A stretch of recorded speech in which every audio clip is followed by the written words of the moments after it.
ये दोनों के लिए शरीर का मतलब दोनों से है।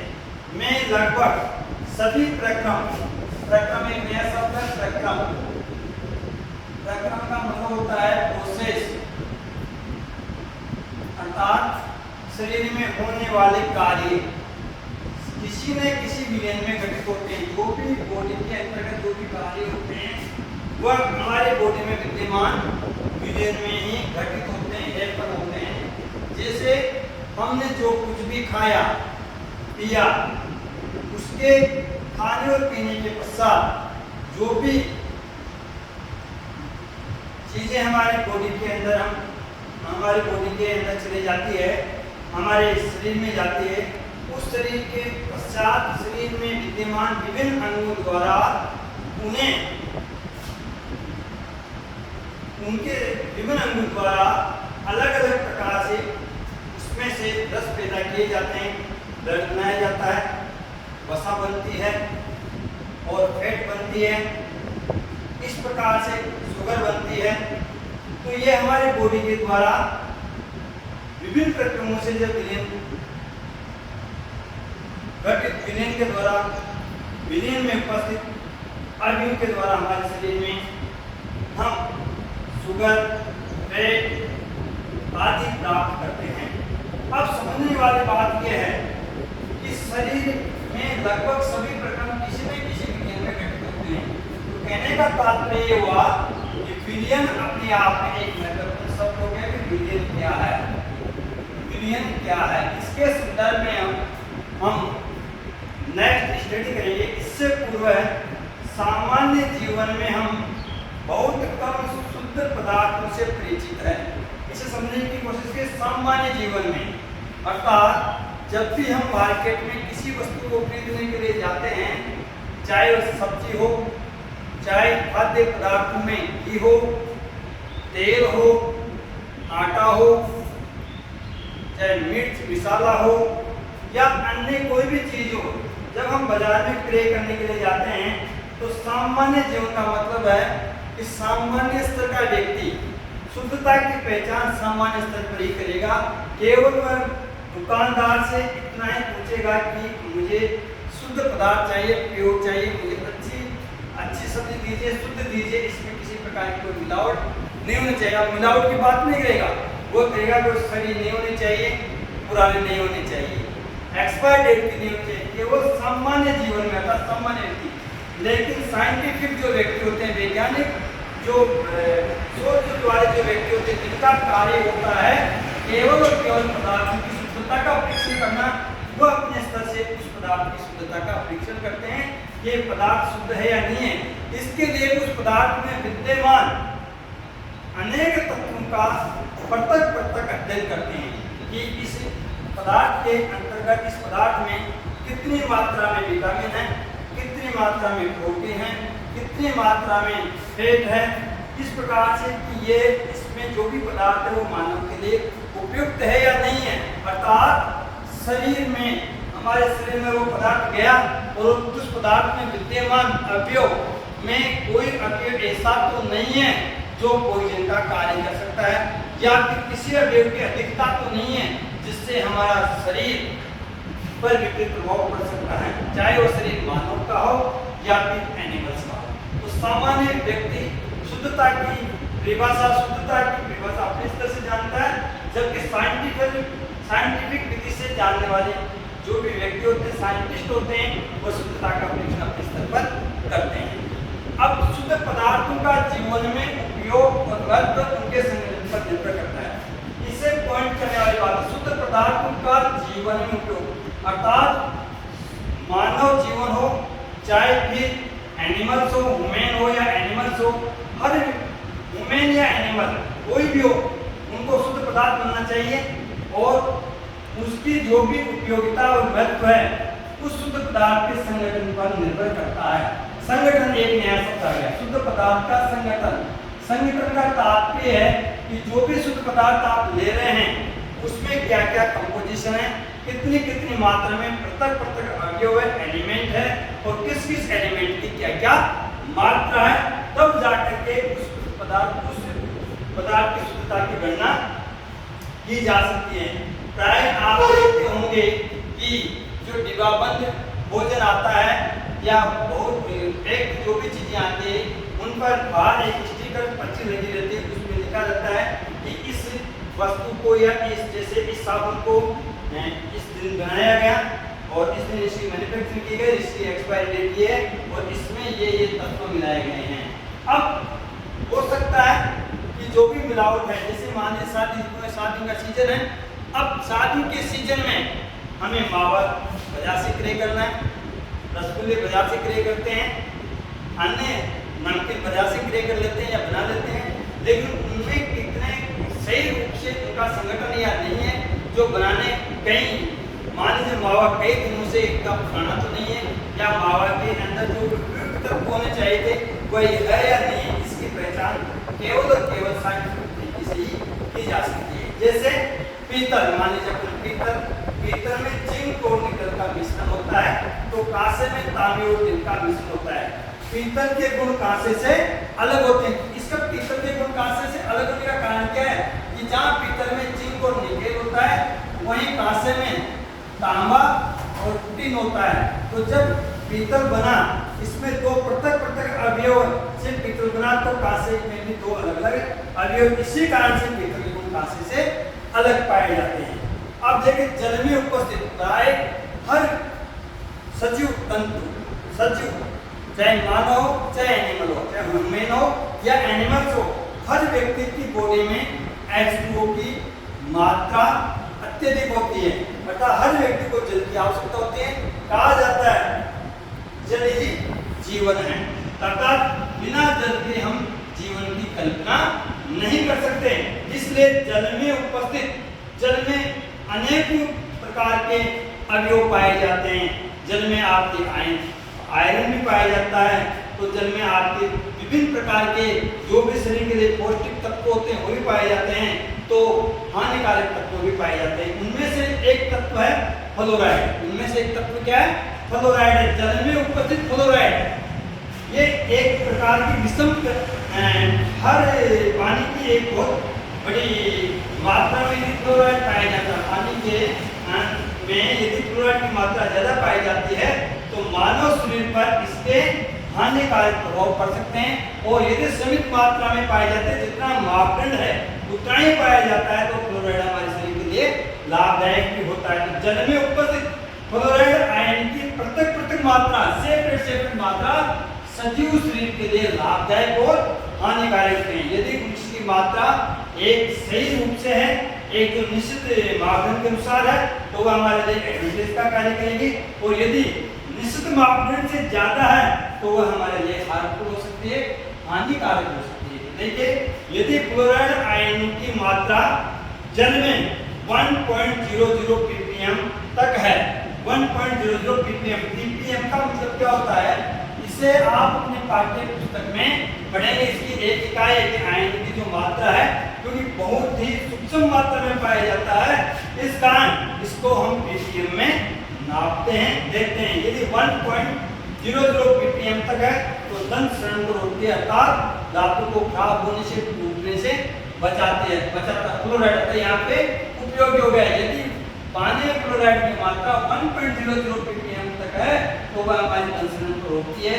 यदि फ्लोराइड आयन की मात्रा 1.5 ppm से तक है तो धातु के विघटन के लिए उत्तरदायी। यदि 1.5 ppm तक यदि पानी फ्लोराइड की मात्रा है तो हमारे दांत पीले पड़ जाएंगे, और यदि 1.5 ppm से अधिक है तो वह फ्लोराइड एक जहरीला हो सकता है, अर्थात पूरी संभावना है कि जल में उपस्थित फ्लोराइड जहर के समान होता है, पॉइजन के रूप में हमारे बॉडी में काम आ सकता है। इस कारण एक ना नियम है जल का कि जल में एक तत्व है, एक अवयव है फ्लोराइड, जिसकी मात्रा हमारी कितनी होनी चाहिए और कितनी नहीं होनी चाहिए, उसके ऊपर हमारी बॉडी की संरचना निर्भर करेगी। एक होता है अंतःशिरा इंजेक्शन, इसे समझने की कोशिश कीजिए। अंतःशिरा इंजेक्शन अर्थात शिरा का मतलब होता है नस। हमारे बॉडी में जो नस होती है वहाँ पे इंजेक्शन वगैरह इंजेक्ट किया जाता है, और हमेशा दौड़िए जब में निश्चित आयनिक सांद्रता में घोले जाते हैं। जितने भी अंतःशिरा इंजेक्शन होते हैं अर्थात रस के अंदर जो भी इंजेक्शन लगाया जाता है वह सबके सब लवणीय जल में अर्थात उसका जल एकदम प्योर नहीं होता, लवणीय जल होता है, वह एक विशुद्ध आयनिक सांद्रता के अंदर उसको घोले जाते हैं। तो प्रारंभिक रूप से भी ये समझना होगा कि जितने भी शरीर में लगभग जितने भी प्रक्रम होते हैं वो सबके सब किसमें घटित होते हैं, विलयन में घटित होते हैं। और साथ में ये भी है कि सामान्य जीवन में हम शुद्ध पदार्थों के बारे में बहुत कम जानते हैं, जबकि शुद्ध पदार्थों का जीवन में काफी उपयोग और महत्व होता है। उपयोग और महत्व दो सेपरेट शब्द है। आप हिंदी की डिक्शनरी में अच्छी तरीके से पढ़ें कि उपयोग का मतलब यूजेस क्या है और महत्व का मतलब उसका इंपॉर्टेंस क्या है, तथा शुद्ध पदार्थों का क्या क्या उपयोग होता है और क्या क्या उनका महत्व होता है। इसके संदर्भ में आप अलग से जानकारी आपको देंगे। साथ में हमने एक उदाहरण दिया पीतल शुद्ध कब हो सकता है, जब जिंक और निकल का मिश्रण एकदम शुद्ध रूप से लिया गया हो तो पीतल बनेगा। तांबे और टिन का दोनों धातु को मिश्रित करके अगर बनाते तो कांसा बनेगा, लेकिन पीतल के गुण कांसे से अलग होते हैं। इसी प्रकार से जल में उपस्थित पूर्ण आयन की मात्रा हमारे शरीर के लिए एडवांटेजेस भी लेके आती है तो हार्मफुल भी होती है। यदि 1.0 ppm तक है तो दंशन को रोकती है और 1.5 ppm तक है तो हमारे दांतों में पीलापन आता है। और 1.5 ppm से अधिक मात्रा है क्लोराइड आयन की तो वह क्लोराइड जल में विषकारक हो सकता है, जहरीला हो सकता है, जो हमारी बॉडी के लिए हानिकारक होगा। इसी प्रकार से जो अंतःशिरा इंजेक्शन होता है अर्थात कंपाउंडर द्वारा, नर्स द्वारा, जब हमारा शरीर घायल हो जाता है या फिर हमारे शरीर में कोई किसी प्रकार की बीमारी हो जाती है उसको रोकने के लिए इंजेक्शन का प्रयोग किया जाता है। वह अंतःशिरा अर्थात जो इंजेक्शन लगाया जाता है वह नस में लगाया जाता है और वह अंतःशिरा जो इंजेक्शन होता है वो लवणीय जल में विशुद्ध आयनिक सांद्रता में उसको रखते हैं। ये इसके लिए हमारे को अध्ययन करना चाहिए। नेक्स्ट हम आगे अध्ययन करेंगे विलयन के प्रकार अर्थात विलयन कितने प्रकार के होते हैं, विलयन से क्या तात्पर्य है, विलयन में कौन कौन से कारक होते हैं, विलयन कैसे बनता है, इसके संदर्भ में हम विस्तार से जानकारी प्राप्त करेंगे। तो देखिए सबसे पहले विलयन तो विलयन क्या है इसकी परिभाषा में याद होनी चाहिए। विलयन सममांगी मिश्रणों को सममांगी मिश्रण को विलयन कहा जाता है। विलयन कहा जाता है अर्थात वे अवयव या पदार्थ जिससे मिलकर सममांगी मिश्रण बनता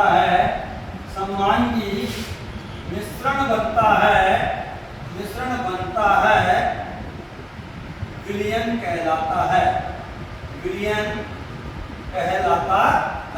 अर्थात विलयन अवयव या पदार्थों से मिलकर के बनता है, उन्हें हम सममांगी मिश्रण विलयन कहते हैं। तो ये सममांगी का मतलब क्या, होमोजेनियस अर्थात ऐसे पदार्थों का वह संगठन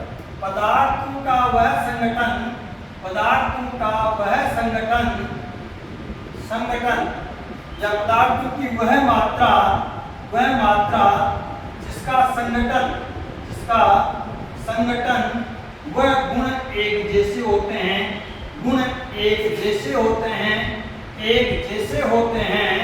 सममांगी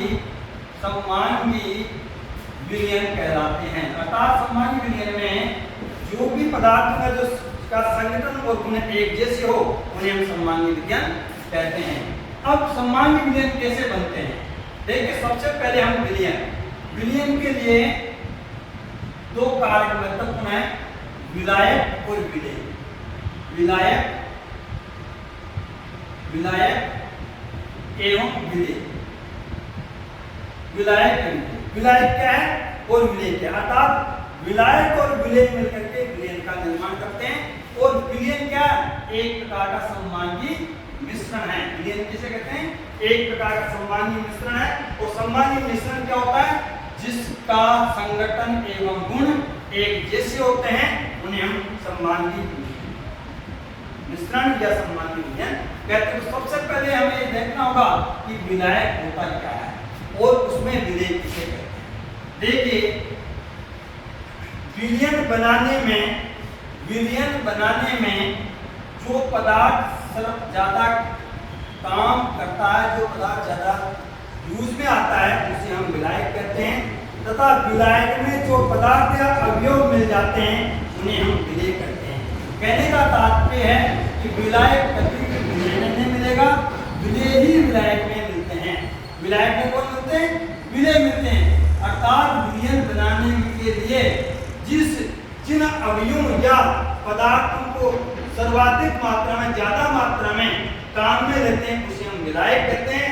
और विलायक में मिलने वाले वह सूक्ष्म पदार्थ, विलायक में मिलने वाले वह सूक्ष्म तत्व, एक या एक से अधिक तत्व या पदार्थ जो विलायक में आसानी से मिल जाते हैं उन्हें हम विलय कहते हैं। जैसे जल में